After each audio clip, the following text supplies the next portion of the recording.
Hi, everybody. Welcome to my session. I am Sayesh Prakash. I am a cloud integration architect with NVIDIA. And today I'm going to present to you the streaming API with MuleSoft connector. Okay. So before I go into the streaming API details, let me start with a quick example. Okay. I'm probably sure most of you guys must have heard of NVIDIA GTC event. Have you guys heard about it? Uh, so we have this GPU technology conference every year, and it's a pretty popular event. We showcase all the highlights of new technology that our GPU provides. And in the event, we also have a lot of courses, and especially some of the courses like deep learning and AI, they are pretty popular. So one of the problems we face is whenever we give out passes for these events, and because these are pretty popular events and the classroom gets filled pretty fast, so we need to know like how many real-time registrations have happened. There are multiple developers who are registering at the same time, and we create these registrations in Salesforce. So as soon as these registrations are created, Salesforce needs to let us know that there have been 20 passes given, 30 passes given, or they are like we are out of passes now. There's no more capacity in the room. So this is a pretty real-time problem, and we need to resolve it. One of the solutions to resolve it is using Salesforce streaming APIs. Okay, so let's get into a bit of the technical information on the streaming APIs. On the left-hand side over here, you see our regular process. This is what the regular client-server process looks like. We have the polling, which happens every 5 minutes. Salesforce has exposed APIs such as get created, updated, deleted, which helps you to get information on any new events that have been created. Now, when I say events, events are basically you have Salesforce objects. So any record gets created in the Salesforce object, that's an event. Any record gets deleted or it gets updated. So any of these can be an event which happens in real time in Salesforce. And we need to get this information out from as soon as possible. Now, with the polling, there are delays.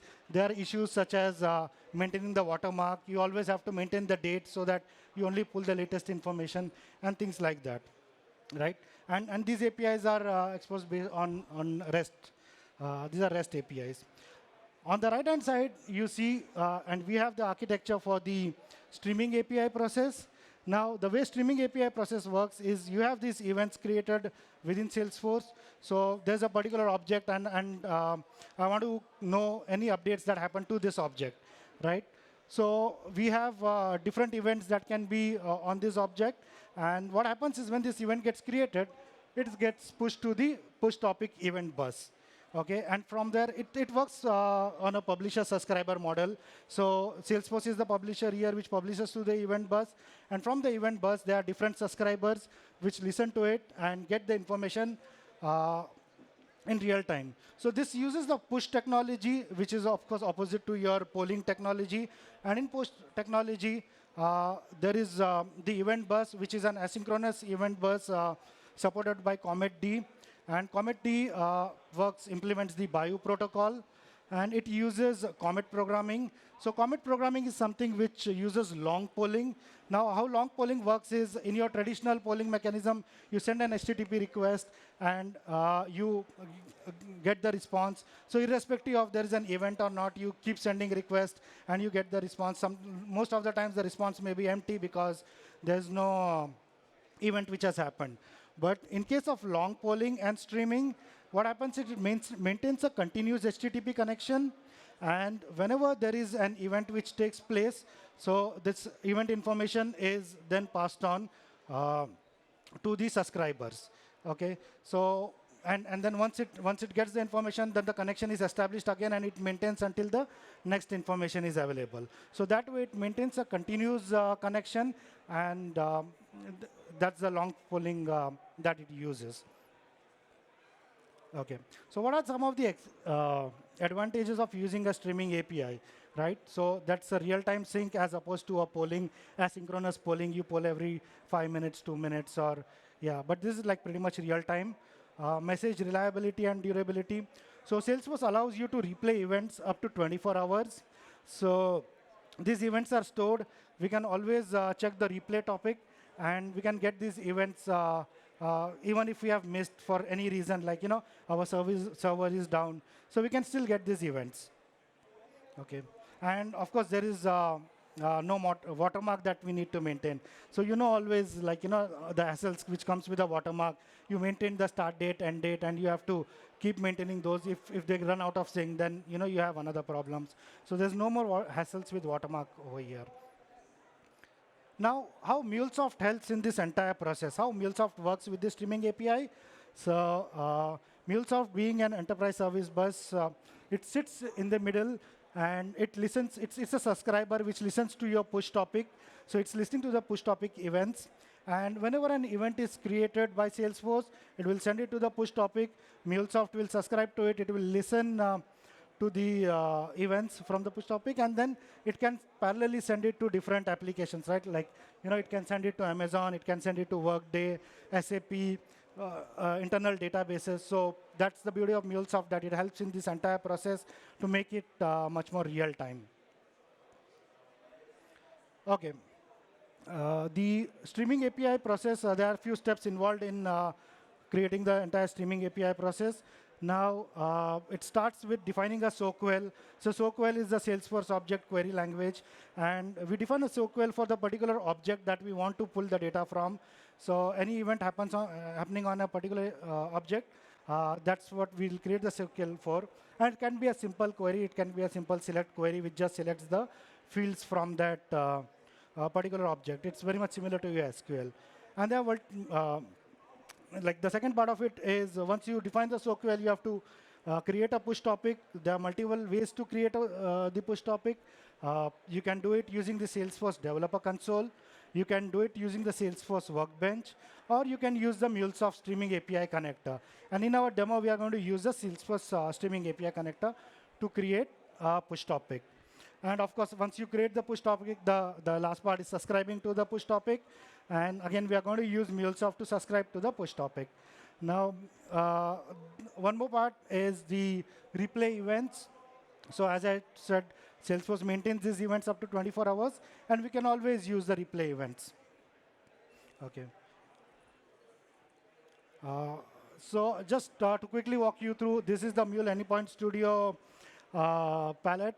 And here is an example of how I'm creating a push topic. So I have exposed an HTTP-based REST API listener in the source. And it's going to be listening for any push topic creation events, right? And there is my Salesforce connector with MuleSoft. And if you see, I'm taking two query parameters over here. One is the topic name, and second is the SOQL query itself. So it takes these two parameters, and it is going to create a push topic using the Salesforce connector. The next part of it is connecting to the push topic, and I'm using the MuleSoft Salesforce connector, which subscribes to the topic in the source. So this will be my source, and then I have the rest of the flow where I'm getting this information, sending it to a database. I'm either creating the record in my database, or I'm setting it, updating the record. And I'm also using the email notifications API to send real-time notification. So in this example, whenever a record is created or updated in Salesforce, I have it created in my database. And the reason can be a lot of it for creating it in the database itself, because there would be different downstream applications which needs this data, which needs to know which developer is registered, and then plan accordingly, right? And also we need the real-time notifications with the email. Okay, and the third part of it is the replay topic. So, which again is if anything happens, if my application goes down, I have the replay topic so that I can always listen to the finished events. Now I'm going to be doing a demo of the actual implementation. And so the first part of it, I'm in Salesforce now. I have created an express registrations object. This is a custom object. And if you remember at the start, I told you about the NVIDIA GTC program, where we have multiple developers registering. All these registrations are created in Salesforce. And then I want to know how many passes have been given out. Are we out of passes? Or is there any more capacity remaining? Okay. So for this purpose, I'm going to be creating a new event. And once I create the new event, the data would flow into my database. Currently, if you see, there are some data. I'll just clean up this data real quick for the demo. Okay. And also, I would be getting an email notification. Currently, there are no emails. So before I start, let me create a push topic, because once I create a particular event, I need a push topic where the event is going to be sent, right? So as I showed in Anypoint platform, I have an API which I've already created, which helps me create a push topic, and it takes a query and a topic name. So I'm going to use Postman to create my push topic, and I'll give the topic name as registration event push topic 02. Here's my SOQL query, which I'm sending it as a query parameter. Oh, sorry. I want to change screens. This is not your. This is not your computer. This is my computer, but I want to change screens. You want to change screens? I'm not sure. Okay. Okay. Let me do this thing. Let me go back to the presentation. I have a recording of it. So I'm going to speak through the recording as it goes, because I'm unable to show the remaining parts of my screen. There's an icon on the top, swap display. Try clicking on that swap display. Swap display? Yeah. Okay. You want? Okay. So I would be able to change.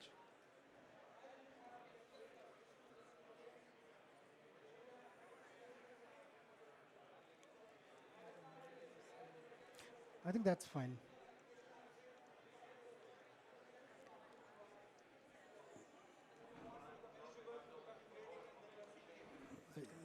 No, it's okay. I'll play it for you. Thank you. Yeah. Okay. Sorry about that. Uh, as the video progresses, I'm going to walk through it. Okay. So as I said, the first step in the process is creating the registration. So here, I'll be creating a new registration event when any developer logs in. And so once, before creating the event, I showed you the database as well as the emails. And once we move the video a little bit over here, we should be able to.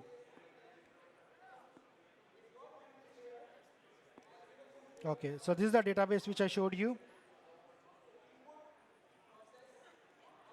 And this is the email. Currently, there are no notifications.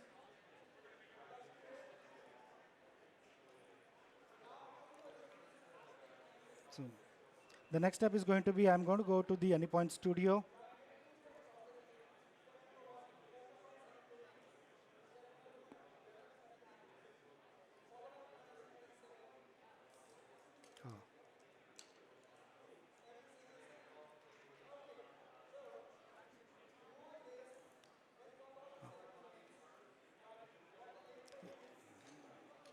The streaming is a little slow, so please bear with me.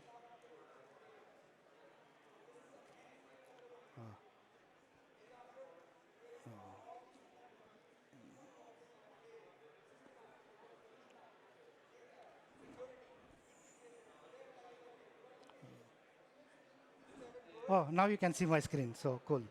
Yeah, so let me go ahead and create the push topic itself.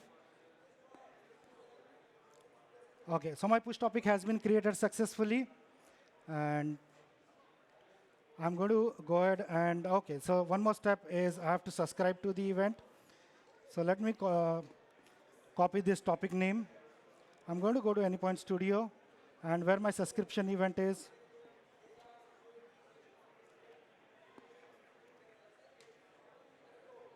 So once I create the subscribe to the topic, it's going to quickly restart my application. So this is just because I'm doing it on localhost. But if I do it on Cloud Hub, I don't need to do that, because the push topic will already be created, and I would have been already subscribing to the event, right? So yeah, now I'm going to create an actual event, company name, Salesforce. So this is a developer who's registering to an event in NVIDIA, and he's from the company Salesforce. He is buying passes, like 10 passes for today's date, and his area of interest is deep learning. So I'm going to save this. So once I save, let me go to my database and check. And the information is created over here at pretty much real time. So I created one in Salesforce, and my database got updated. Now, I also wanted notifications, right? So let me go here and check. Yeah, I got a notification as well. So as you see, with streaming API, it's pretty much fast and real time. It's lightning quick. OK, so what if I update my object, and I want some more passes now? Probably I want like 50 passes. Okay, for Salesforce, I have a lot of developers who are interested in deep learning. So I go ahead and save this information. And now let's look at the database. So it's updated the number of passes immediately. And let's look at my email notification. So I got an email notification that my order has been updated, and I have 50 passes now, right? And oh, wait, I've got an alert as well. So which says that GTC passes are now full for deep learning events. So I have no more passes available. Salesforce took 50 passes, and now I'm out of it. OK, so this all happened pretty much real time using MuleSoft. I would also like to show you how the replay event works. OK, so I have the replay event, which I am, suppose my server goes down. So I'm going to stop my server. And I have a replay event here, which currently doesn't listen to any subscription. It says no replay. I'm going to get the topic name, which I created, and I'm going to have it listen over here. So my server is still down, right? Nothing is running. What I'm going to do in the meantime, when my server is down, I went ahead and created another registration for a developer, right? And this time, suppose Carlos is registering from the company Facebook, and he wants like 2,000 passes, maybe 20 pass for today, and he wants to learn more about AI. Remember, we are out of deep learning passes, so he's going to learn AI, and I'm going to save here. So nothing gets updated because my server is down, and I'm not listening to the events anymore. So the data is not created yet. Now, I'm going to, since I have already registered to this replay event over here, subscribe to the replay event, I'm going to go ahead and start my server. It's on my local, so it might take like few seconds to come up. Doesn't take much time, though. It should be pretty quick. And once it comes up, it should basically take the event which I missed. So I created an event when my server was down. So it should take that event which I missed, and it should still update my database with the old event, with the event which was missed. So let's see. This takes like few seconds. We are almost there, looks like. Let's go and check our database. Hey, it's created. Cool. So the event which I missed now was captured when my server came up using the replay topic. So that's pretty much it with the streaming API. Do you have any questions?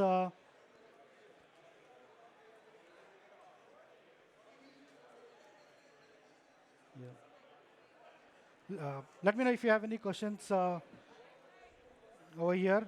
And yeah. So platform captures much more events, and streaming is very much specific to one particular object. Like we give the SQL query, but for platform events, we can capture different events. So it can be across different objects, and we can even decide based on one object event, some other thing gets triggered. So that setup is a bit different. It's pretty much similar, but it's a little different setup with the platform events. How many streaming API calls can be supported on a daily basis? Oh, you can pretty much support, well, as far as the number goes, I don't know a number out of the mind, but I have used it to pretty much support real time, like, data for 100 TPS and throughout the day. So It's pretty flexible in that way.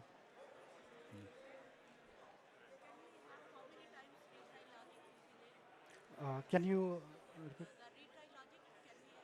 Oh, yeah. So with the retry logic, right, we have multiple options over here. So what we can do is we can do for all. We can do for all. We can do for from a replay ID like a particular ID, or we can do for any of the only the new events. So these are the different options I have. So when it does for all, it does everything in the 24 hours. So only new will just take the new. In that case. Sorry. Well, Salesforce limits, yeah, it will have the Salesforce limits. But other than that, there's no limit unless you put specific limits using a policy or something. No, no, yeah, there's no limit. Okay. Any other questions? Okay. Okay, I'm out of time here. Thank you very much for attending the session. Hope this was helpful for you. Thanks.